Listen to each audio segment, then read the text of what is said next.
여러분 지금 그 삶의 모습이 어떠하고 있습니까? 당당한 모습으로 살아가고 있습니까? 아니면 뭔가에 눌리고 두려워하고 눈치를 보면서 살아가고 있습니까? 사사기를 보면요, 이스라엘 백성에게 반복되어 계속해서 전해지고 있는 말씀이 있습니다. 이스라엘 자손이 또 여호와의 목전에 악을 행하였으므로.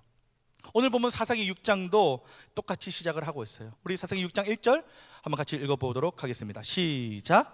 이스라엘 자손이 또 여호와의 목전에 악을 행하였으므로 여호와께서 7년 동안 그들을 미디안의 손에 넘겨주시니. 이스라엘이 하나님을 떠났습니다. 그래서 하나님은요, 이스라엘을 미디안의 손에 넘기셨어요. 그 결과 이스라엘은 어떻게 되었는가? 사사기 6장 2절 한번 같이 읽어보도록 하겠습니다. 시작. 이스라엘 자손이 미디안으로 말미암아 산에서 웅덩이와 굴과 산성을 자기들을 위하여 만들었으며. 원래 이스라엘은요, 가나안 땅을 정복하고 적을 몰아내야 될 사람들이었습니다. 그런데 지금은 반대로 자신들이 지금 쫓겨다니면서 산으로 도망쳐 숨어 있어요.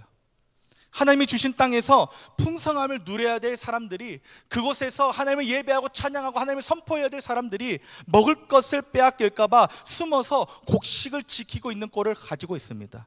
이것이 사사기 6장에 나타난 이스라엘의 초라한 자화상이에요. 여러분, 이스라엘에게 있어서 산은요, 어떤 것이었는가?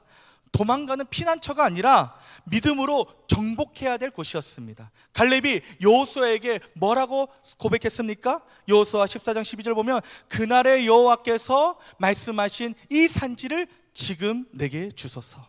갈렙은요, 산을 보고 두려워하지 않았습니다. 그곳에 어떤 적들이 숨어 있는지, 그곳의 지형과 형세가 어떠하든지 상관이 없었어요. 오직 하나님의 언약을 믿고 그것을 붙들고 있었던 갈렙이었기에 그는 담대히 고백합니다. 그날의 여호와께서 말씀하신 이 산지를 지금 내게 주소서. 여호와께서 나와 함께 하시면 내가 여호와께서 말씀하신 대로 그들을 쫓아내리이다. 이 산지를 내게 주소서.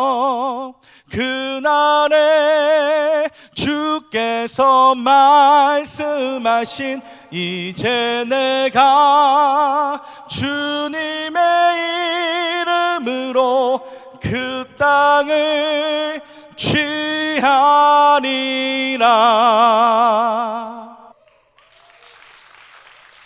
이것이 언약 백성의 모습이었어요. 산은 정복의 대상이지 절대로 피난처가 아니었습니다. 산이 크냐 하나님이 크시냐, 문제가 얼마나 크냐가 중요한 것이 아니라 누가 나와 함께 하시는가가 중요합니다. 그런데 이스라엘은요, 지금 반대가 되어 있어요. 정복해야 될 산으로 도망갔습니다. 적을 몰아내야 될 사람들이 적을 두려워서 숨어 있습니다. 여러분, 혹시 이것이 오늘 살아가고 있는 우리의 모습은 아닙니까? 하나님께서 우리에게 약속하여 주신 삶이 있는데 우리는 현실의 문제 앞에서 숨어버리고 있지는 않습니까? 나는 안 될 거야, 나는 부족해, 나는 다른 사람보다 못해, 이런 생각에 사로잡혀가지고 살아가고 있지는 않습니까? 하나님은요, 이러한 언약 백성의 이 뒤틀린 현실과 영적 위기를 한 사건을 통해서 풍자적으로 보여주고 있습니다. 바로 사람들 눈에 띄지 않으려고 포도주 틀에 숨어가지고 밀을 타작하고 있는 기드온의 모습이었습니다. 사사기 6장 11절 같이 한번 읽어보도록 하겠습니다. 시작. 마침 요아스의 아들 기드온이 미디안 사람에게 알리지 아니하려 하여 밀을 포도주 틀에서 타작하더니. 여러분, 원래 밀은 어디에서 타작해야 됩니까? 넓은 타작마당에서 밀을 타작해야 됩니다. 그런데 기드온은요, 왜 포도주 틀에 숨어가지고 이 밀을 타작하려고 하죠? 미디안 사람들이 무서웠기 때문입니다. 타작마당에서 밀을 타작하면 빼앗길까봐 두려워서 숨는 본성이 지금 튀어나온 거예요. 산으로 도망치더니 이제는 타작마당마저 버리고 숨어서 타작을 하려고 하고 있어요. 이 얼마나 어이없는 상황입니까? 그야말로 지금 역사가 뒤틀렸고 정체성이 불분명한 행동이 아닐 수가 없습니다. 여러분, 생각을 해보세요. 포도주 틀에서 타작을 하고 있는 것이 지금 밀입니까? 포도입니까? 포도주 틀에서 밀을 타작하고 있으니까 이 기계를 밀 타작기로 봐야 됩니까? 아니면 포도주 기계로 봐야 됩니까? 이 다중적인 혼란과 풍자는요, 이스라엘답지 못하고 언약 백성이 그 정체성을 잃어버렸을 때 나타나고 있는 비극을 그대로 보여주고 있는 모습이에요. 이것이 바로 사사기 시대의 아픔이자 슬픔입니다. 그렇다면 오늘 우리의 모습은 어떠합니까? 혹시 우리도 포도주 틀에서 밀을 타작하는 삶을 살고 있지는 않습니까? 교회에서는 그리스도인이에요. 그런데 세상에서는 그리스도인임을 숨기고 아무런 차이가 없는 삶을 살아가고 있지는 않습니까? 예배할 때는 하나님을 믿는다라고 이야기를 하고 있지만 그런 신앙 고백은 숨기고 월요일이 되면 내일이 무슨 요일이에요? 먼데이. 그 신앙 뭔데? 그렇게 까마득하게 잃어버리고 세상의 기준으로 살아가고 있지는 않습니까? 하나님의 자녀라고 말하면서도 사람의 그 시선 때문에 믿음을 숨기며 살아가고 있지는 않습니까? 기도한다고 하면서 문제가 생기면은 걱정을 먼저 붙들고 있지는 않습니까? 하나님께서 내가 너와 함께 하신다고 말씀하시는데도 나는 안 되라고 그렇게 포기하고 낙심하며 살아가고 있지는 않습니까? 우리에게 필요한 것은요, 그냥 단순한 자신감을 가져라가 아닙니다. 너는 할 수 있어. 그 누구죠? 옛날에 그 올림픽 할 때 그 펜싱 선수 그랬잖아요. 할 수 있다, 할 수 있다. 그렇게 그냥 자기 확신을 무조건 가져라는 것이 아니에요. 우리에게 언약 백성의 정체성의 그 회복이 너무도 우리에게는 필요합니다. 비록 세상은요 나를 곁눈질한다 할지라도 세상 가운데서 초라한 모습이 들킬까봐 숨어있고 하나님께로부터 도망치는 모습이 아니라 거룩한 언약 백성의 정체성을 부여잡고 하나님이 보내시는 세상 속에서 하나님의 미랄로 사명자로 나아가야 된다라는 것입니다. 마치 이런 고백처럼 말입니다. 똑바로 보고 싶어요 주님, 온전한 눈짓으로 똑바로 보고 싶어요 주님, 곁눈질하긴 싫어요. 하지만 내 모습은 온전치 않아. 세상이 보는 눈은 마치 날 죄인처럼 멀리하며 외면을 안 해요. 주님, 이 낮은 자를 통하여 어디에 쓰시려고 이렇게 초라한 모습으로 만들어 놓으셨나요? 당신께 드릴 것은 사모하는 이 마음뿐. 이 생명도 달하시며 십자가에 놓겠으니 허울뿐인 육신 속에 잠빛을 심게 하시고 가시뿐인 세상 속에 미랄로 썩게 하소서. 박수 치라는 게 아니에요. 이렇게 우리가 세상 속에서 살아가야 되는데, 자, 그런데 이렇게 하나님을 똑바로 보지 못하고 곁눈질하면서 살아가던 기드온, 이 기드온에게 누가 찾아오시는가? 하나님이 찾아오십니다. 그리고 하나님께서 기도원을 보시고 뭐라고 말씀을 하시는가? 우리 사사기 6장 12절 같이 한 번 더 읽어보도록 하겠습니다. 시작.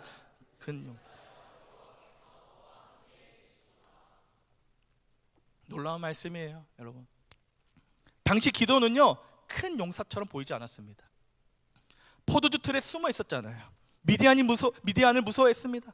자신의 가문도 민족도 약하다라고 믿고 있었어요. 그리고 자기 자신 자체도 가장 작은 자라고 그렇게 여기고 있었습니다. 그런데 하나님이 그에게 말씀을 하십니다. 큰 용사여. 왜 하나님이 이렇게 부르십니까? 기드온의 그 현재 모습 때문에 그를 이렇게 부르신 것이 아니에요. 하나님께서 그를 어떻게 사용하실 것인가를 하나님이 이미 보셨기 때문입니다. 사람은요 현재 내 꼴을 봐요. 내 꼬라지가 어떤지를 봅니다. 그래서 나는 부족해, 나는 가진 것이 없어, 나는 별 능력이 없어, 별 볼 일이 없어. 그러나 하나님은요 다르게 바라보시고 다르게 말씀하십니다. 큰 용사여. 그리고 그 이유를 바로 이어서 우리에게 가르쳐 주시는데, 여호와께서 너와 함께 계시는 도다. 할렐루야.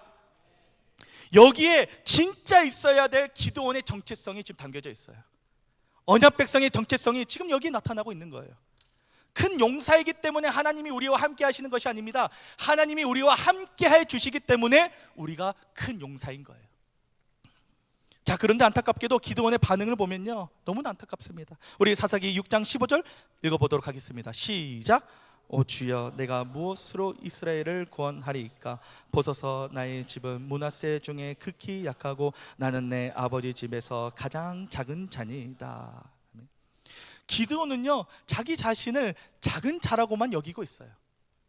이것을 단순히 겸손의 모습이라고 봐서는 안 됩니다. 지금 기드온의 말에는요, 두려움이 가득해요.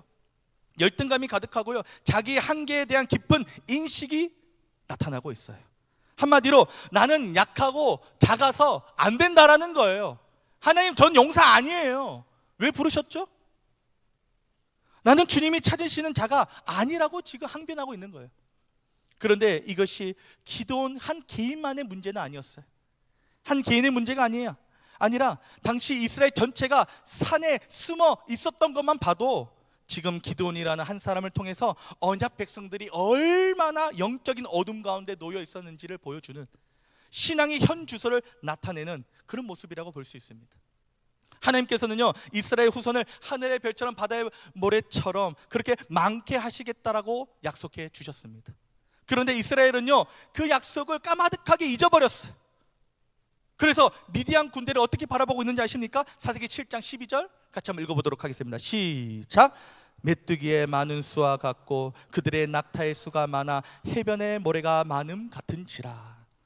하나님을 잊어버리게 되면요, 나는 계속해서 작은 자, 낮은 자처럼 보여져요. 작아집니다. 그리고 문제는 계속해서 더 커 보입니다. 실패가 크게 보이고 사람들의 그 말이 두렵고 내 한계가 분명하게 보여요. 그러나 반대로 하나님을 바라보게 되면요, 우리 자체가 변하는 것이 아니라 하나님이 누구신지 더 크게 보이기 시작합니다. 오늘 우리도 언약 백성의 정체성을 잃어버리면요, 하나님이 큰 용사라고 불러주심에도 불구하고 스스로를 세상에서 가장 작은 자라 여기면서 소심하게 살아갈 수밖에 없습니다. 여러분은 오늘 어떤 모습으로 살아가고 있습니까? 여전히 포도틀과 밀 타작마당 사이에서 갈팡질팡하면서 머뭇거리면서 그렇게 살아가고 있지는 않습니까? 그런 신앙을 가지고서는요, 세상 가운데서 어떤 선한 영향력을 나타낼 수가 없습니다. 그리스도인은 밀이면 밀, 포도주면 포도주로 분명해야 됩니다. 뜨겁든지 차갑든지 우리의 정체성을 확실하게 할 때 비로소 우리는요, 십자가 군병으로서 역전의 삶을 살아갈 수가 있습니다. 주의 진리 위에 십자가 군기 하늘 높이 들고서 주의 군사 되어 용맹스럽게 찬송하며 나가세 주 예수만을 위하여 목숨까지도 바치고 싸움터로 나가세. 이렇게 하나님은요, 기드온에게 위대한 역전의 축복을 베풀어 주시기 위하여서 먼저 큰 용사로 불러주셨습니다. 아니, 큰 용사로서의 정체성부터 회복시켜 주셨어요. 기드온이야말로 큰 용사가 되어서 미디안 사람 치기를 한 사람 치듯 하게 하리라고 약속을 주시고 확신을 허락하여 주셨습니다. 사사기 6장 12절 16절 같이 한번 읽어보도록 하겠습니다. 시작. 여호와의 사자가 기드온에게 나타나 이르되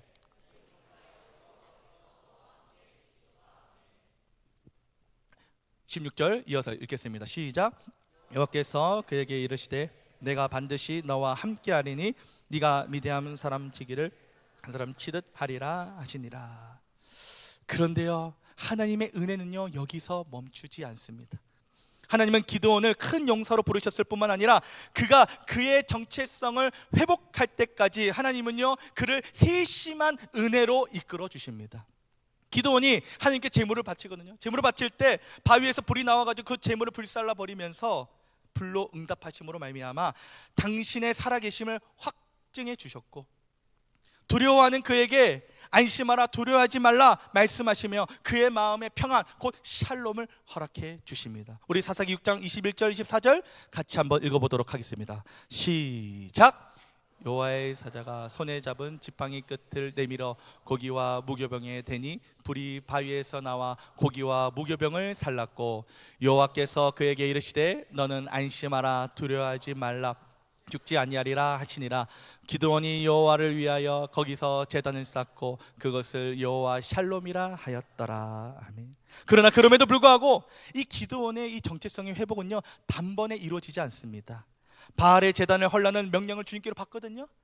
그런데 백주 대난에는 그것을 할 용기가 없어가지고 밤에 조용히 나와가지고 바알과 아세라상을 찍어버리게 됩니다. 사사기 6장 25절 27절 같이 한번 읽어보도록 하겠습니다. 시작. 그날 밤에 여호와께서 기드온에게 이르시되 내 아버지에게 있는 바알의 제단을 헐며 그 곁에 아세라상을 찍고, 이에 기드온이 종열 사람을 데리고 여호와께서 그에게 말씀하신 대로 행하되 그의 아버지의 가문과 그 성읍 사람들을 두려워함으로 이 일을 감히 낮에 행하지 못하고 밤에 행하니라. 그럼에도 하나님은요, 포기하지 않습니다. 하나님의 명령을 받았는데도 그 정체성이 온전히 회복되지 못해가지고 그냥 아직도 지금 쫄아가지고 낮에는 못하고 밤에 숨어서 하고 있는 기드온. 그런데 하나님은요, 그를 보면서 포기하지 않으세요. 이후 미디안 군대가 쳐들어왔을 때 기드온은요, 다시 한 번 더 어린아이처럼 하나님 앞에 표적을 구합니다. 하나님, 정말로 저를 큰 용사로 부르시고 제가 미디안 족속과 싸워 이길 수 있다면 제게 미리 표징을 보여주시기 바랍니다. 그래서 첫 번째 구했던 표적은요, 양털에만 이슬이 내리고 주변의 땅은 마르게 해달라고 구합니다. 그랬더니 하나님께서 그 유치한 요구에 그대로 응답해 주십니다. 그런데 더 과간인 것이 있어요. 이렇게 지금 유치한 요구를 했는데 하나님이 들어주셨잖아요. 그런데 두 번째로 기드온이 또 어떤 표적을 구한지 아십니까? 두 번째 구했던 표적은요, 이번에는 반대로 양털만 마르고 주변 땅은 이슬로 적게 해달라고 또 요구를 해요. 그런데 참 하나님 또 대단하십니다. 이 요구를 또 외면하지 않으시고 그대로 응답해 주십니다. 우리 사사기 6장 37절 38절 읽어보도록 하겠습니다. 시작. 보소서 내가 양털 한 뭉치를 타작마당에 두리니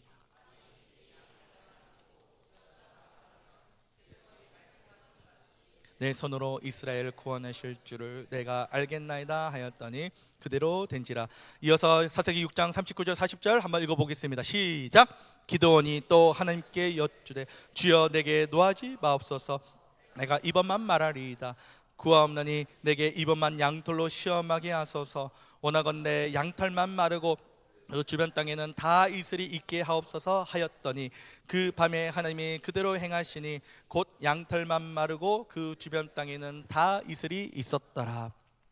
여러분, 기드온이 지금 요구한 표징이 얼마나 유치합니까? 이것을 들어주시는 그 모습을 보면서도 기드온 자기 자신도 굉장히 부끄러웠을 거예요.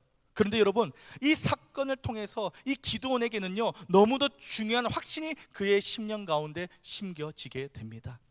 이런 찌질한 사람도, 이런 말도 안 되는 유치한 요구까지도 하나님은 외면하지 않으시고 언제나 나와 함께 하여 주시는구나, 내가 정말 하나님께 부름받은 큰 용사구나라는 확신이 그의 심령에 심겨지게 됩니다. 한마디로 하나님의 그 세심한 은혜를 받아서 그에게 하나님의 용사로서의 정체성과 그 확신이 생겨나고 소유하기 시작한 것입니다. 이 확신을 얻은 기드온은요, 비로소 두려움을 뚫고 일어나게 됩니다. 그렇게 숨어 있었던 자가, 그렇게 두려워가지고 그렇게 사람들이 안 보이는 곳에만 그렇게 다녔던 자가 이제는요, 두려움을 뚫고 일어나게 됩니다. 하나님이 나를 큰 용사로 부르셨으니 나는 이스라엘을 위해서 이제 나가 싸워야겠구나. 하나님이 큰 용사로 나가서 미디안과 싸워 나가야 되겠구나, 이런 확신을 가지고 전쟁터로 나아갑니다.